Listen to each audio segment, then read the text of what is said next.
In the fall of 1919, the Cincinnati Reds emerged victorious as baseball's World Series champions after defeating the Chicago White Sox.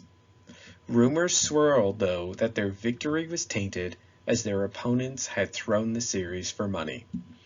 After testimonies, the formation of a grand jury, and a trial, the scandal and players known as the Black Sox would end with 8 players banned from playing the professional game forever. One of the defining moments of baseball, the Black Sox scandal would result in massive changes for how the professional game was played, the relationships between league, owners, and players, and the influence of outside sources on the sport through gambling and organized crime.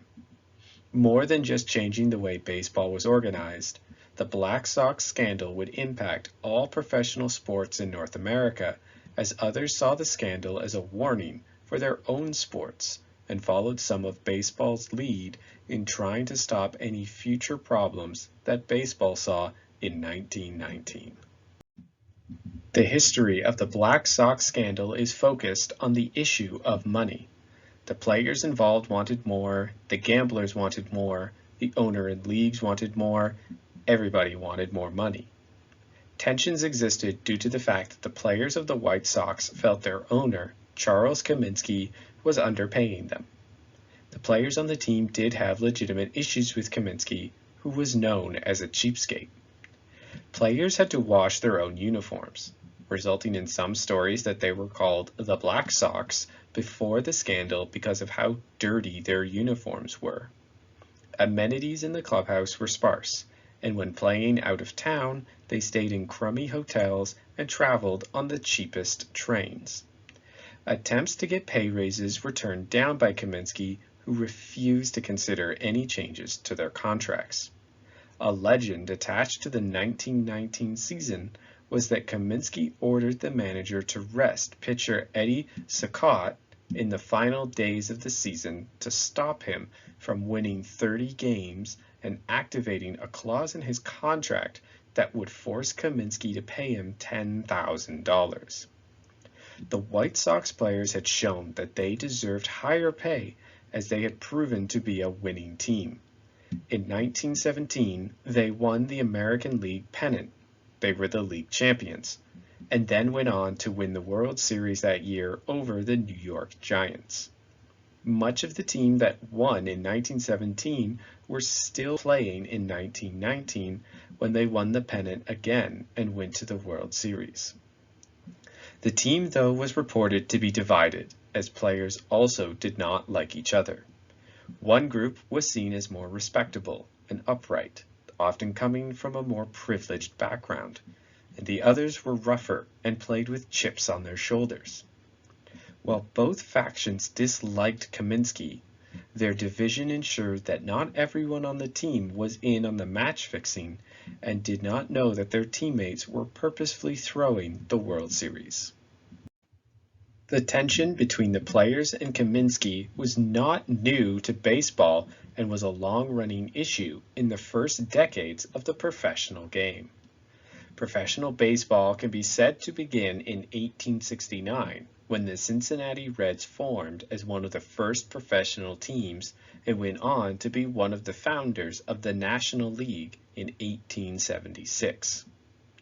Rival leagues, teams, and the pressure from amateur baseball saw professional baseball as a chaotic and unstable operation for decades, as players, owners, and league organizers struggled to secure their positions and jobs.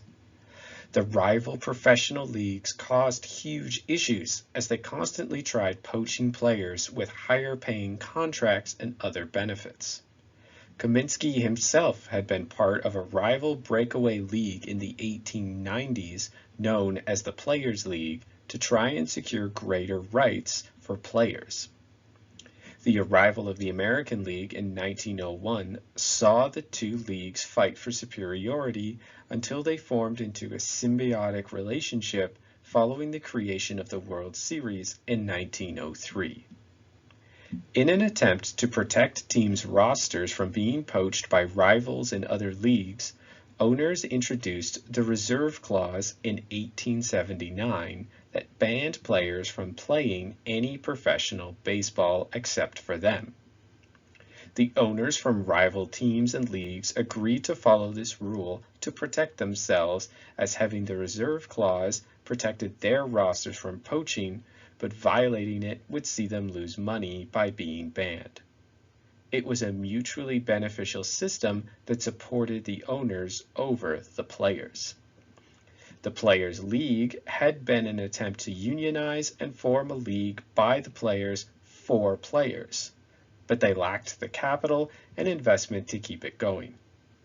Players were trapped to play for the team that held their rights with little to no bargaining power. Attempts to break the reserve clause were launched in 1915 when the Federal League collapsed and the team from Baltimore sued the National League and the American League as being monopolies. The case reached the U.S. Supreme Court in 1922, where it was ruled that baseball was exempt from monopoly laws, an exemption that still remains to this day.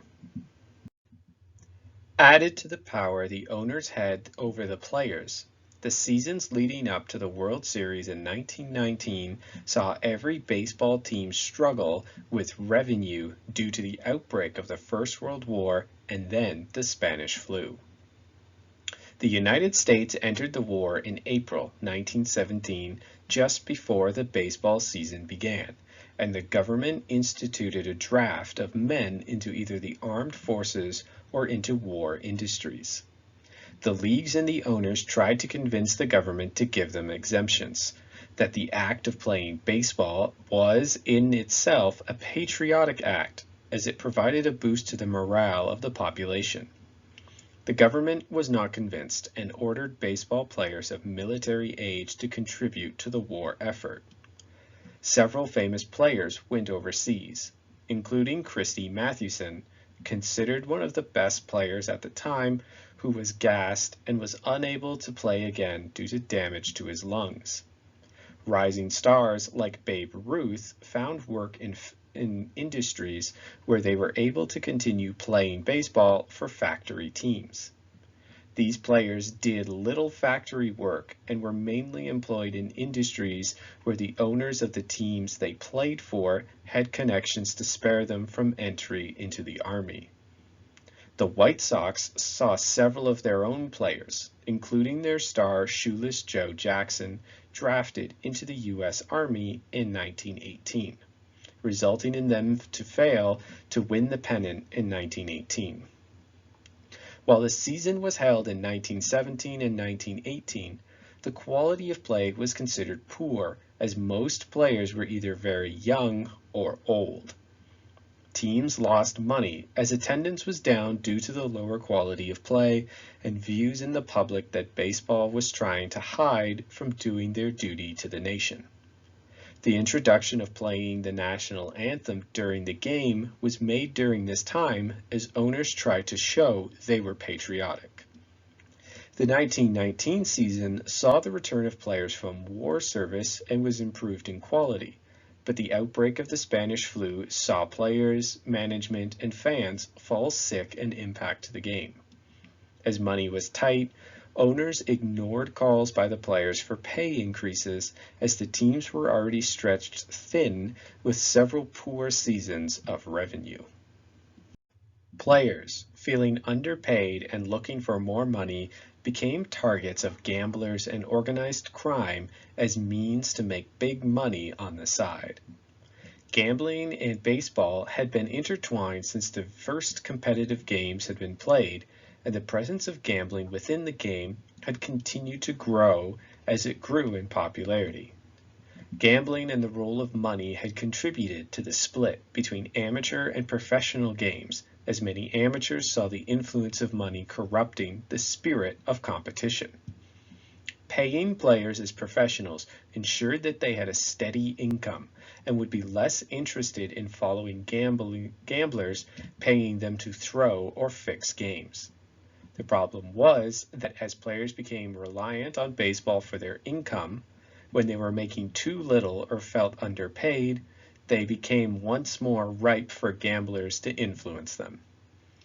Episodes of players, managers, and umpires taking bribes during the early decades of the professional game was not uncommon, resulting in a growing influence of owners and league organizers to stamp out such practices to protect the reputation of the sport.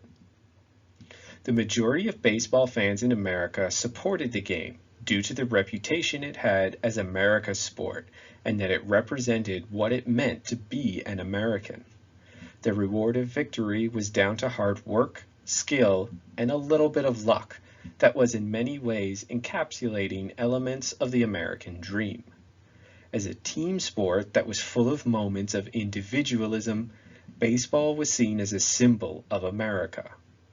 As a symbol, the fans expected the sport to be clean and fair. Cheating in baseball was not fully condemned, but it was worse to act in ways that purposely made your team lose than to cheat to make your team win. It was fine to steal signs from the opposing team, but not to pitch poorly to let your opponents win. Instances where games were found to be rigged or where fans thought something untoward was happening saw organizers and owners take drastic action to protect the reputation of the game to keep fans happy. Many players and others involved in the game had been banned for cheating and gambling before the Black Sox scandal. Nevertheless, the allure of money for both players and gamblers continued to pull them together. Part of what would make the scandal so shocking was that so many players were involved and that it was done during the World Series. The hosting of the World Series had only begun in 1903 between the league winners of the National and American Leagues, a one-off exhibition for the rivals to finally put their rhetoric of being the best league in baseball to the test. The success of the World Series shocked both leagues as fans came out in massive droves, and both teams made a lot of money off the series. While one was not hosted the following year, the two leagues returned to play again in 1905 and began an annual tradition of pitting the winner of each league against each other. The World Series made huge sums of money for teams playing in them as the country followed the game and each stadium was sold out. The competition became billed as the best of the best, playing for the title of the best team in baseball. More than money, the game represented a moment of pride and pure sporting competition. It quickly became the pinnacle of baseball competitions, a position it still holds to this day. As such, the series was treated with reverence and awe in baseball and America even by 1919, when it was less than 20 years old.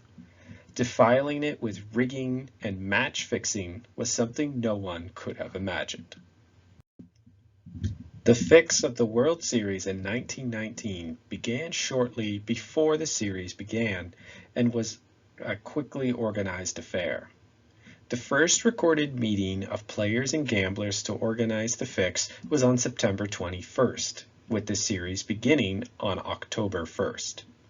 Even before the first game, rumors had started to spread that something was going on as gamblers from across the country began talking. The rumors reached the ears of several leading sports journalists who resolved to pay attention to what was happening. Even so, the majority of fans, gamblers, players, and baseball organizers put no stock in the rumors, instead believing that everything was fine. The series was a best of 9, requiring 5 wins to win the series. Going into the series, the White Sox were heavy favorites, as they had a more seasoned team, most of them having won the 1917 World Series, while the Reds were full of youngsters who had until that season been unknowns. Bookies had named the White Sox as favorites, but before the series started, many gamblers began betting on the Reds to win. So many bets were made that the odds shifted, making the Reds closer to even money to win.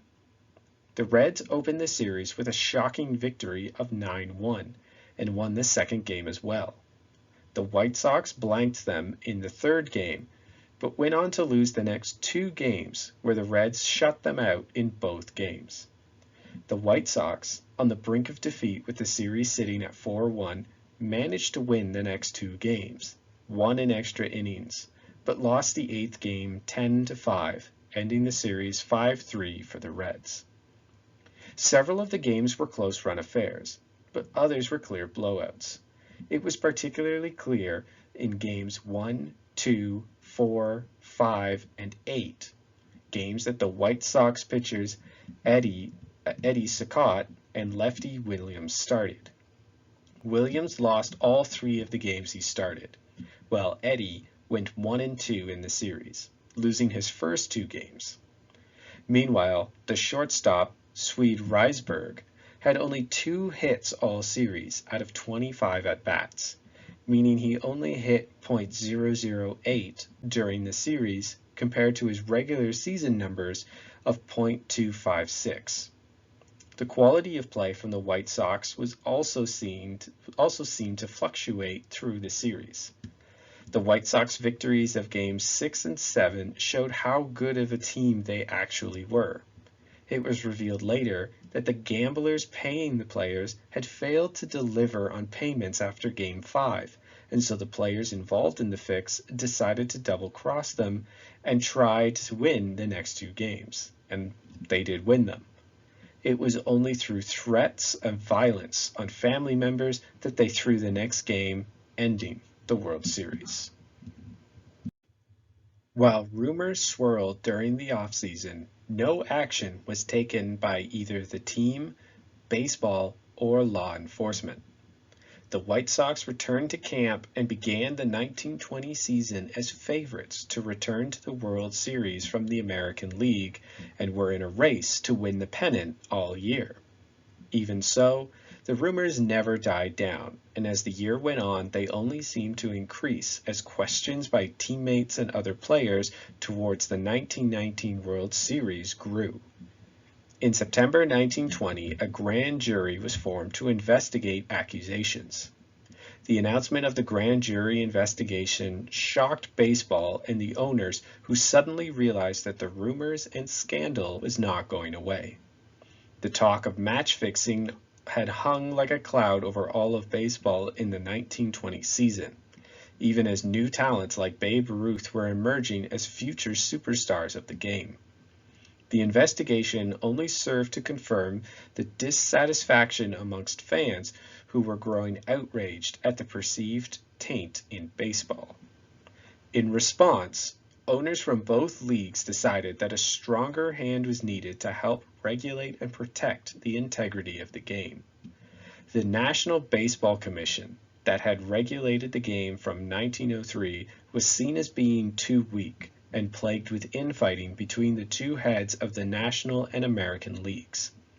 A neutral commission was needed that focused on the game rather than profits. As a result, the owners decided to form a 3-person commission that they wanted to be headed by Judge Kennesaw Mountain Landis. Judge Landis, a U.S. federal judge from Illinois, was a massive baseball fan and had ruled on several cases involving legal disputes in the game. A hard man, he was seen as a strong figure that could restore confidence in the game for the public. When approached, Landis refused the job unless he was made the sole commissioner of baseball. Desperate for his help, the owners agreed, and in November 1920, Judge Landis became the first commissioner of baseball. The powers he wielded were extensive and saw him answerable to no one. The owners had given him control of the game, and he was free to act as he saw fit. One of his first acts was to place the 8 White Sox players under investigation on an ineligible list, banning them from playing. The grand jury investigation meanwhile turned up evidence of the match fixing as it interviewed players. 2 of the White Sox players, Eddie Saccott and Shoeless Joe Jackson, both testified to the grand jury that they knew of the fix and had participated. The players implicated in the fix were suspended by Kaminsky, resulting in the White Sox losing the pennant race. In October, the grand jury laid charges on 8 White Sox players and 5 gamblers for conspiracy to defraud. The trial began in June 1921, but was full of controversy. The testimony of both Saccott and Jackson went missing, and both men recanted their statements in court. A former White Sox player who was not on the team during the World Series, Sleepy Bill Burns, who had been involved in the scandal, testified that members of the 1919 team had thrown the series. He mentioned that they had done so under the direction of Arnold Rothstein, a well-known New York gambler, hustler, and mobster. Despite Burns's testimony, the jury of the case delivered the not guilty verdict to all the players. While the players were relieved, they hoped that now that they had been found not guilty, they could return to playing as the 1921 season was well underway. However, Judge Landis was quick to act, and he had determined that these men were guilty of match fixing, attempting to throw a game, or knowing that a fix was in place and not reporting it. As these were seen as heinous crimes to the integrity of baseball, Landis banned all 8 players from ever playing professional baseball again. Landis's actions shocked people, particularly in the case of Buck Weaver and Shoeless Joe Jackson, who both knew of the fix but had not actively taken part in throwing the World Series. For Landis, the harsh punishments were examples to warn other players not to participate in match fixing or gambling. Attempts to have the punishments lifted were never considered by Landis, and all 8 players never again played professional baseball. Their bans remained the harshest punishments ever meted out in the history of the game. The White Sox team suffered due to the bans as they lost many of their star players. The team struggled and failed to finish in the top half of the league until the death of Kaminsky in 1931. They would not win the pennant again until 1959, and they would not win the World Series again until 2005. The team was said to be cursed by the Black Sox until their victory in 2005. The legacy of the Black Sox scandal saw the change in how professional leagues were run. The introduction of a neutral and powerful commissioner who was given extraordinary powers to regulate the sport and maintain its integrity. Other sports in North America, like football, basketball, and hockey, all have similar positions as the commissioner of baseball. The power of the commissioner has lessened over time, but Judge Landis used his power to clean up baseball as he went after gamblers, cheats, and other rough elements of the game to help deliver the wholesome American image of the sport. His success was seen as vindicated by the new levels of popularity the sport enjoyed from the 1920s until the 1960s. Baseball dominated sports in North America for decades under Landis and immediately after his death in 1944. The scandal was also burned into the psyche of America and helped demonstrate elements of the Roaring Twenties and remains a central pillar in baseball lore. The role of Arnold Rothstein, the gambler placed as the mastermind behind the fix, has never been fully revealed. Rothstein was known as a gambler, fixer, and had many ties with the New York mob. Many believed he was behind the fix, though he denied it, and pop culture has continued to put him as the one behind the whole affair. Rothstein was featured in F. Scott Fitzgerald's The Great Gatsby as Meyer Wolfsheim, who meets the main characters in a speakeasy. Rothstein and the Black Sox Scandal also appeared in the TV series Boardwalk Empire as a major plot point in the first and second seasons.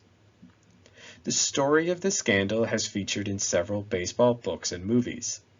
W.P. Kinsella's novel Shoeless Joe, that was turned into the movie Field of Dreams starring Kevin Costner, focuses on the Black Sox scandal.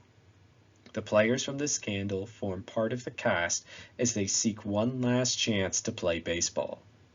Another book turned movie, The Natural, written by Bernard Malamud and starring Robert Redford, uses elements of the scandal in the story. The whole story of the scandal was written about by Elliot Asanoff in a book, 8 Men Out, which was later turned into a movie of the same name. The retelling of the scandal helped return the story to Americans decades later, and also helped inspire sympathy for Shoeless Joe Jackson, who was cast as a victim of the scandal. Shoeless Joe became a figure of empathy, as he later spent the rest of his life as a liquor store owner in South Carolina instead of becoming famous like his contemporaries. The focus on Jackson comes down to the unfulfilled potential he had as a player. His numbers, in the few years he played, reveal that, barring a major industry or a downturn, he would have ended his career as one of the best hitters in baseball history. His role in the scandal is murky and unclear. He appears to have known about it, but many questions of if he participated in it remain. He has remained the star of the story because of what he could have been. Shoeless Joe is also well known across the baseball world, even outside of America, where a chain of sports bars in Canada are named Shoeless Joes after him. The Black Sox scandal remains one of the most notorious episodes in baseball history and shows the impact of gambling in sports history. The impact of the scandal on not just baseball, but sports in North America saw increased concern with seedy elements influencing or impacting the outcome of the game. As sports leagues strove to present themselves as a clean and moral source of family entertainment, the impact of money on the game made those in charge fearful of how to protect their reputation and image. Issues of gamblers influencing outcomes is still an ongoing issue for many sports. Members of organized crime have continued to influence football games in Europe, with the mafia being a well-known force in Italian games. Basketball has had a recent scandal when it discovers that a referee in the NBA was gambling on games and was using their authority to try and influence the game. Sports authorities, along with law enforcement, are much more vigilant for these acts, yet the problem still occurs. Most of these scandals and conspiracies involve a small number of people on the inside to try and limit being caught. As such, the Black Sox scandal was so shocking because so many players on the team were implicated with being involved. The resulting drought of victories or success for the team helped keep the story around as superstitious fans came to believe that the team was cursed due to what happened in 1919. The effect of the scandal is still being felt to this day, as attempts to have Shoeless Joe Jackson inducted into the Baseball Hall of Fame have been met with silence or runarounds. The ban appears to still be in place, keeping the Black Sox players out of the hall and ensuring they are still viewed as villains to the game of baseball.